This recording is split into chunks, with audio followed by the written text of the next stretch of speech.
আসসালামু আলাইকুম। আসার মিনি কিচেনে সকল বন্ধুদের স্বাগত জানিয়ে শুরু করছি।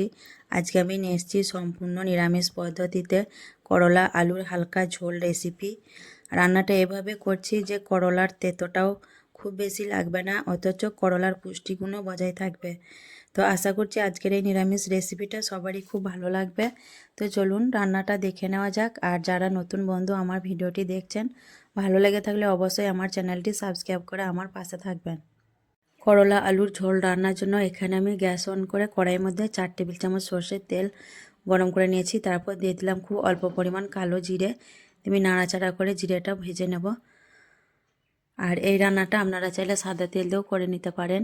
ফোড়নটা দেখুন নাড়াচাড়া করে ভেজে নেওয়ার পর এখন দিয়ে দিচ্ছি করলাগুলো দেখুন আমি এরকম লম্বা করে কেটে নিয়েছি।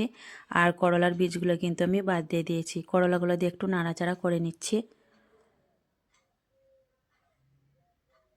তারপর আমি এখানে দিয়ে দিচ্ছি আলুগুলোকেও দেখুন আমি করলার মতো করে লম্বা আর একটু পাতলা করে কেটে নিয়েছি।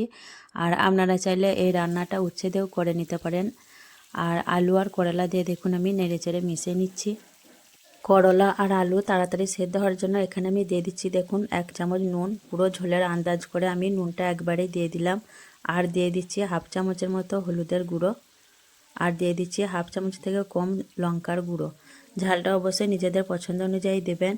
যারা লঙ্কার গুঁড়োটা ব্যবহার করেন না তারা কিন্তু এখানে কাঁচা লঙ্কা বেটেও দিতে পারেন। আমি নাড়াচাড়া করে 2 মিনিটের মতো মশলা আলু আর করলা ভেজে নেব। আলু করলা আর মশলা আমি 2 মিনিটের মতো নাড়াচাড়া করে নিয়েছি। এখন আমি ঢাকনা ঢেকে দিয়ে 3-4 মিনিটের মতো হতে দেব। 4 মিনিট পর আমি ফিরে এলাম, দিয়ে ঢাকনা খুলে নিচ্ছি। তারপর আমি একটু নাড়াচাড়া করে নেব। নাড়াচাড়া করে নেওয়ার পর আমি আলুটা চেক করে দেখে নেব কতটা সেদ্ধ হয়েছে। আলু প্রায় অর্ধেক সেদ্ধ হয়েছে। এখন আমি এর মধ্যে দিয়ে দিচ্ছি হাফ চামচ থেকে কম আদা বাটা দেওয়ার পর আমি আরও কিছুক্ষণ নাড়াচাড়া করে নেব।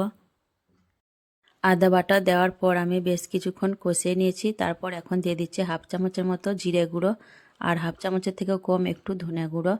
আমি আবারও নেড়েচেড়ে খুব ভালোভাবে 2 মিনিটের মতো মশলা কষিয়ে নেব।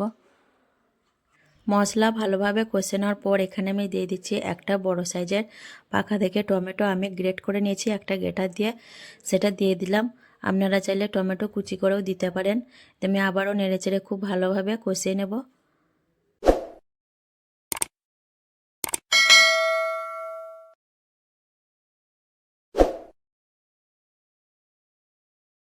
টমেটো দেওয়ার পর আমি খুব ভালোভাবে কষিয়ে নিয়েছি। এখন আমি এর মধ্যে দিয়ে দিচ্ছি 1 বাটি পানি ঝোলের জন্য। আমি নাড়াচাড়া করে খুব ভালোভাবে মিশিয়ে নেব। আর এই পানির মধ্যে করলা আর আলু খুব ভালোভাবে সেদ্ধ হয়ে যাবে আর হালকা ঝোলও থাকবে রান্নার শেষে। ভালোভাবে নাড়াচাড়া করে মিশিয়ে নেওয়ার পর আমি ঢাকনা দিয়ে 5 মিনিটের মতো হতে দেব। 5 মিনিট রান্না করার পর আমি ফিরে এলাম, দিয়ে আবারও নাড়াচাড়া করে আলু আর করলা সেদ্ধ হয়েছে কিনা চেক করে দেখে নেব। করলা আর আলু দেখুন খুব ভালোভাবে সেদ্ধ হয়ে গেছে। দেখুন আলুগুলো কিন্তু খুব ভালোভাবে সেদ্ধ হয়ে গেছে। এখন আমি এর মধ্যে দিয়ে দিচ্ছি 4 চামচে 1 চামচ চিনিটা দিলে স্বাদটা খুব ভালোভাবে ব্যালেন্স হবে। যে আমি নেড়েচেড়ে মিশিয়ে নেব, তাহলে আমাদের তৈরি হয়ে যাবে নিরামিষ করলা আলুর হালকা ঝোল রেসিপি। নেড়েচেড়ে মিশিয়ে নেওয়ার পর আমি গ্যাসটা অফ করে দিচ্ছি। তাহলে আমাদের রেডি হয়ে গেল করলা আলুর হালকা ঝোল।